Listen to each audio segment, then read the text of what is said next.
ডিটেইললিতে আমি দেখাবো কিভাবে আমরা একটি সিসকো সুইচে একই সাথে টেলনেট এবং এসএসএস দুইটাই কনফিগার করে রাখতে পারি, যাতে রিমোটলি এই দুটার যে কোনো একটি ভার্চুয়াল টার্মিনাল ব্যবহার করে আমরা ইজিলি এটাকে কনফিগার করতে পারি।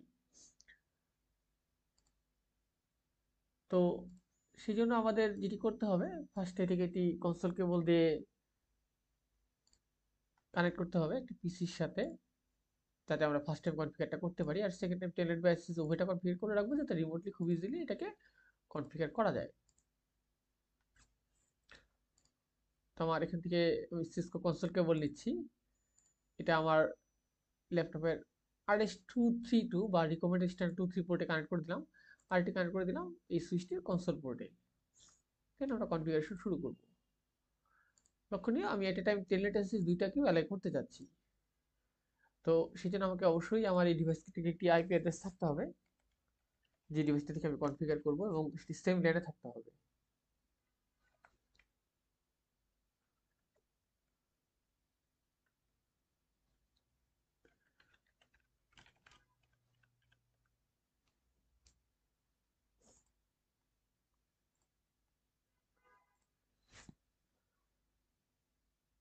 টার্মিনালে যাচ্ছি, ডিফল্ট কনফিগারেশন অ্যাক্সেস করার চেষ্টা করব, যদি না এটা পরিবর্তন করার দরকার হয়। যেহেতু এই মুহূর্তে পরিবর্তন লাগছে না, তাই কিছু পরিবর্তন করব না।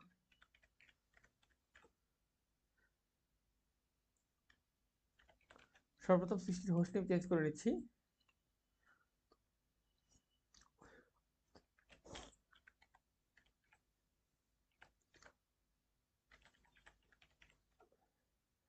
সেকেন্ড কাজ হচ্ছে ডিভাইসটিতে একটি পাসওয়ার্ড অ্যাসাইন করতে হবে, চাচ্ছি এনক্রিপ্টেড দিতে, তাই এনেবল সিক্রেট কমান্ড দিচ্ছি।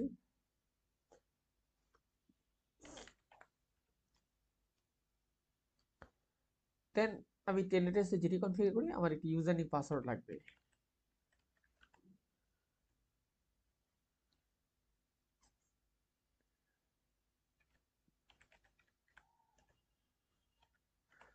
সেম ওয়েতে এনক্রিপ্টেড পাসওয়ার্ড দিব সিক্রেট কমান্ডের সাহায্যে।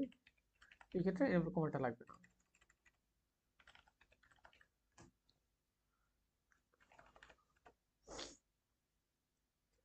আমি কোনো স্ট্রং পাসওয়ার্ড দেইনি, যেটা আমি লাইভে করছি, বাট রিয়েলি যখন আপনারা করবেন অবশ্যই কোনো স্ট্রং পাসওয়ার্ড দিবেন, যেটাতে upper case lower case character থেকে, নিউমেরিক ক্যারেক্টার থেকে, এবং কোনো স্পেশাল ক্যারেক্টারও সাথে থাকে। দেন এই সুইচটি, যেহেতু লেয়ার টু সুইচ, আমার ফিজিক্যাল অ্যাড্রেস ফিজিক্যাল কোনো ইন্টারফেস আই প্রেজেন্ট করার আমার ওয়ে নেই, আমাকে করতে হবে একটি ভার্চুয়াল ইন্টারফেস বা এসভিআই ক্রিয়েট করে, যেটাকে বলে সুইচ ভার্চুয়াল ইন্টারফেস। তো আমি এটা ভিলেন 1 আইপি দিচ্ছি।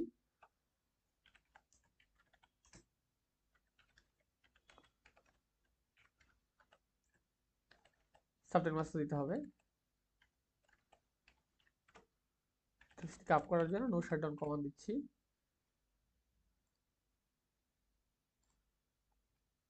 ইন্টারফেসটি আপ হয়েছে। ইন্টারফেস কনফিগার মোড থেকে বের হওয়ার জন্য এক্সিট কমান্ড দিব। বের হয়ে গেলাম। তো লক্ষণীয়, আমি চাচ্ছি একটা টাইম টেলনেট এবং এসএসএস দুইটাকে কনফিগার করব। তো সেই জন্য আমার টেলনেট যা করার তাতে করতেই হবে, পাশাপাশি এসএসএস যা করার সেটিও করে রাখতে হবে, এবং আমি এসএসএস কোন ভার্সন কনফিগার করতে যাচ্ছি সেটিও আমাকে মাথায় রাখতে হবে। আমি চাচ্ছি এই মুহূর্তে এসএসএস ভার্সন 2 কনফিগার করতে, যেটি strongly recommended. Always latest version use করাটাই বেটার, আদারওয়াইজ সিকিউরিটি রিস্ক থেকে যায়। তো আমাকে যেটা করতে হবে, আমাকে একটি ডোমেইন নেম অ্যাসাইন করতে হবে।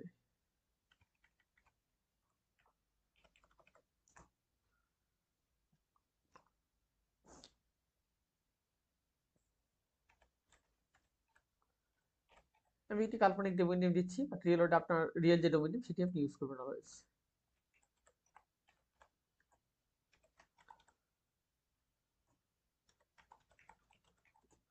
একটি ক্রিপ্টো কি জেনারেট করতে হবে এসএসএইচ এনেবল করার জন্য, আদারওয়াইজ এটা এনেবল হবে না। আমি যেহেতু ভার্সন 2 চাচ্ছি, তাহলে আমার ক্রিপ্টো কি সাইজটা হতে হবে 768 বাইট, তার বেশি।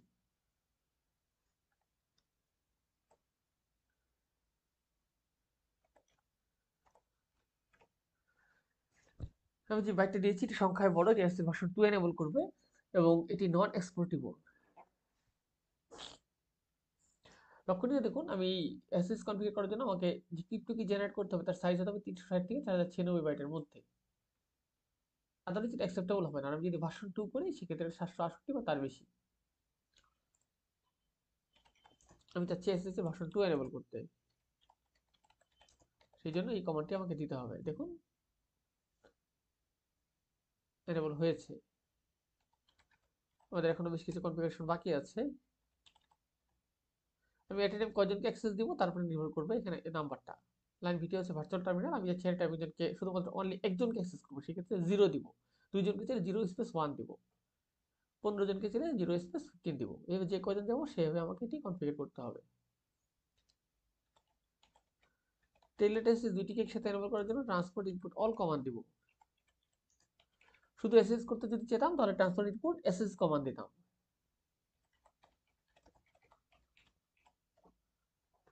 লগ ইন লোকাল কমান্ড দিলাম যাতে ইউজার নেম পাসওয়ার্ডটা অ্যাক্টিভ হয়, তা লোকাল ইউজার নেম পাসওয়ার্ডটা সে ইউজ করে।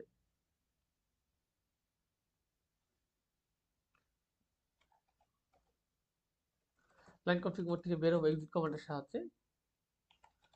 এন দিয়ে বের হয়ে গেলাম।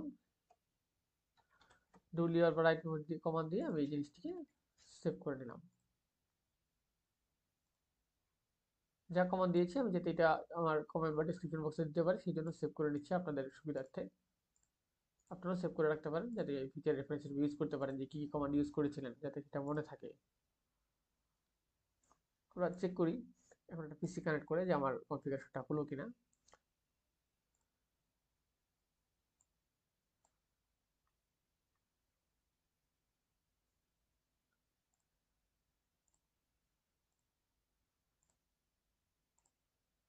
যে কোনো একটা ডাউনলিঙ্ক পোর্টে কানেক্ট করে দিব।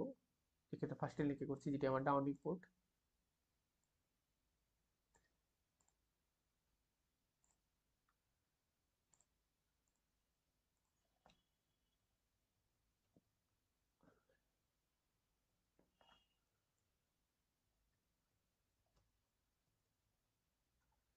স্ট্যাটিকের আইপি দিচ্ছি যেহেতু আমার ডিসিপি সার্ভার কনফিগার করেনি।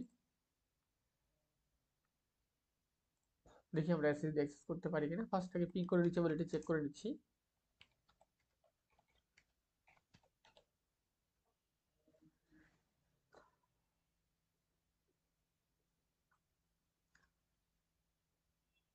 ফার্স্ট টাইম পিং ফেল হতে পারে বা প্যাকেট লস হতে পারে, সেকেন্ড টাইম পিং করে শিওর হয়ে নিব যাতে কোনো ধরনের প্যাকেট লস না থাকে।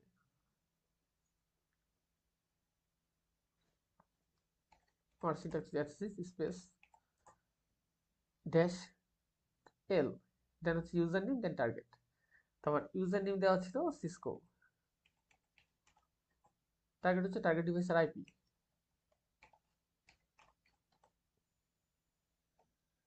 আমার পাসওয়ার্ড লাগবে, প্রথম এসএসএইচ এর পাসওয়ার্ড পরে ডিভাইসের পাসওয়ার্ড। এসএসএইচ এর পাসওয়ার্ড ছিল আমার, ইয়েস আমি অ্যাক্সেস করতে সমর্থ হয়েছি, তার মানে আমার কনফিগারেশন সাকসেসফুল।